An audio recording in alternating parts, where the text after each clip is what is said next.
तो ललितपुर में बारूद की हैवी ब्लास्टिंग से दहला डगराना गांव, दहशत में रह रहे ग्रामीण।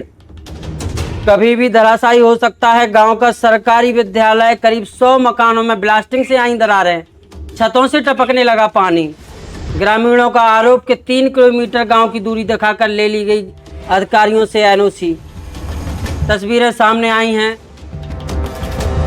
ललितपुर के डगराना गांव का मामला है, जहां हैवी ब्लास्टिंग से करीब 100 मकानों में दरारें आ गई हैं। मकानों की छतों से पानी टपक रहा है। विद्यालय की दीवारें भी क्षतिग्रस्त हो गई हैं। बारूद की हैवी ब्लास्टिंग से ग्रामीण दहशत में हैं।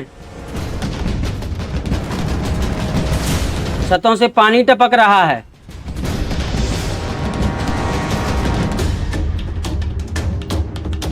ज्यादा जानकारी के लिए ललितपुर से रामलखन जुड़ रहे हैं।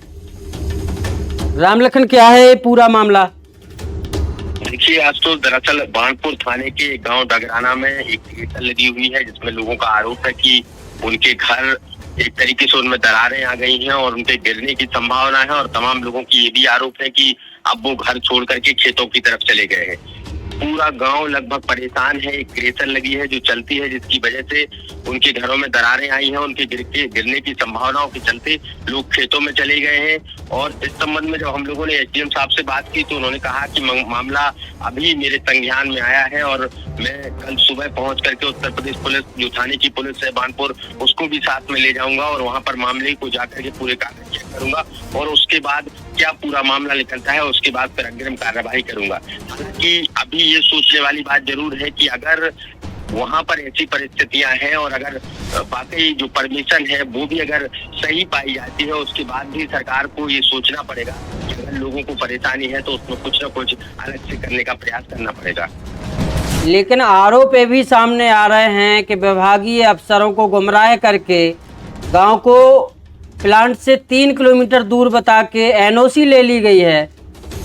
जी बिल्कुल, जो लोगों के आरोप है कि एनओसी जो शुरुआती परमिशन थी वो 3 किलोमीटर दूर की थी, लेकिन पास में चूंकि क्रेशर का वहां पर जो क्रेशर है वो चालू है, जिसकी वजह से तमाम जो ग्रामीण के लोग हैं उनको परेशानी है।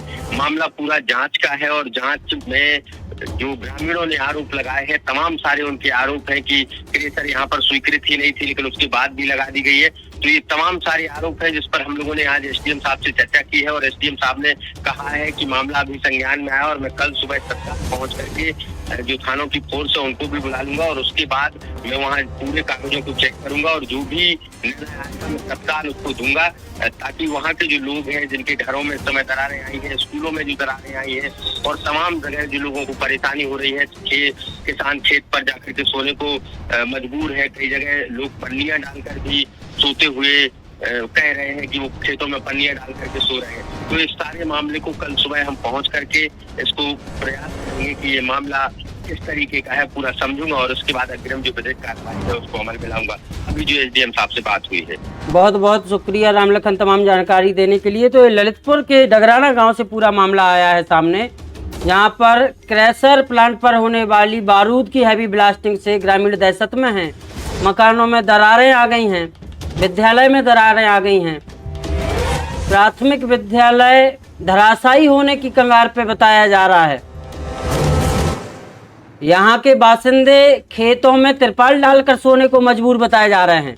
लेकिन सच्चाई क्या है, अब इस पर बुंदेली वार्ता ने उपजिलाधिकारी से बात की है। उनका कहना ये है कि प्रशासनिक टीम अब गांव जाएगी, पुलिस फोर्स भी जाएगी और सत्यता की जांच करेगी कि सच्चाई क्या है। यदि वाकई में ऐसा है, वाकई में अधिकारियों को या विभाग को गुमराह करके एनओसी ली गई है तो उस पर कार्रवाई भी की जाएगी।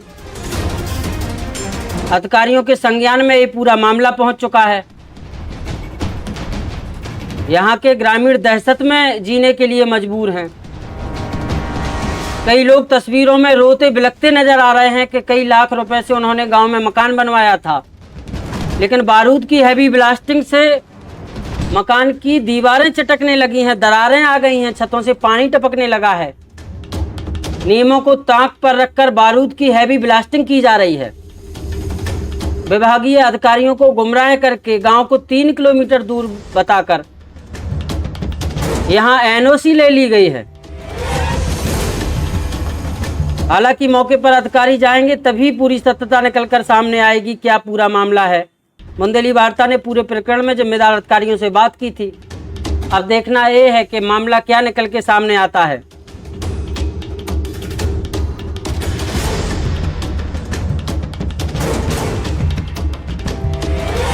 गुरसराय क्षेत्र का सर्वश्रेष्ठ विद्यालय वर्ड्स एंड ब्लूम्स, जहां हम संचालित करते हैं सीबीएसई पैटर्न पर 1 से 8 तक की कक्षाएं। पता रेंज चौराहा के पास गुरसराय।